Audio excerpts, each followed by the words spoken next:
Aran Ahui Tana Thallaba Kumja English Amagi Census Yumpham Oiraga Manipur da Delimitation Touba Yaroi haina Joint Committee Opposing Delimitation Exercise in Manipuri Chairman Yumnamcha Dilip na phongdorakli Kaishampata Laiba Ipsagi Office ngasi pangtokhiba pawu mifam amada wafam asi phongdokleduna mahangna makatana hai Walhauliba Delimitation ki thabak loisinaba Supreme Court na yathang pirakhraba matung Solicitor General of India na matam khara pibinaba haijabadagi chahi asigi July 12 fawba delimitation tawbagi matam asi sangdokhibane adum oinamak delimitation chathagadawiba ase kumja English na amagi census report Yumpham Oiraga tawgadawde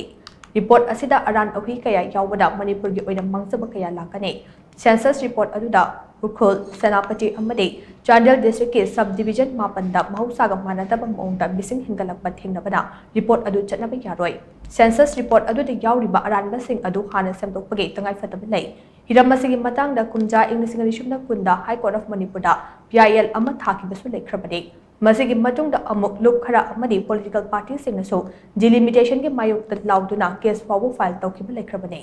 masigi mathakta PIL adu emit tawraba matungda Kumja English na amagi census report adu null and void oiduna Kumja English na kuntaro fawba delimitation asi hold tawduna thamu haina kona yathang pi rakhibasu lekhrabane adubu Kumja English na amagi census ki aranbe report asi Aadhar card link tawduna chatnaba yaba ama oina puthokpa amade semdokpa natrabade Manipur da delimitation ki thabak asi yaba gamle haina so mahangna makha tana phongdokhe Delimitation Touba Yaroi 2001 Census Hana Simtoko adugu matungda haiba kanase delimitation tawgadabni haibneba aduna manpur miyamgi apambadi hojiki lairiba saisida 2001 gi census masi hojik recount tawraganda amu hanna 2011 da achumbo botoro haidna amuksu order thokrabani ada 2011 da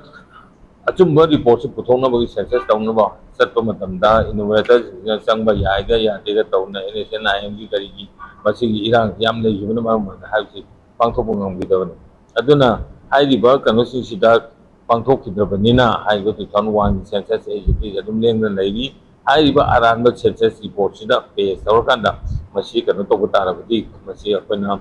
masida Yumpham Oiraganda haigo delimitation tawba tarabadi Manipuri miyamna masi abasung ngamoy adna karigumba darkar leiragadi akogi leiriba Manipur High Court da leiriba case asi 2026 fawbadi masi frozen tawraga thamo 2026 da paikalu haina leiribani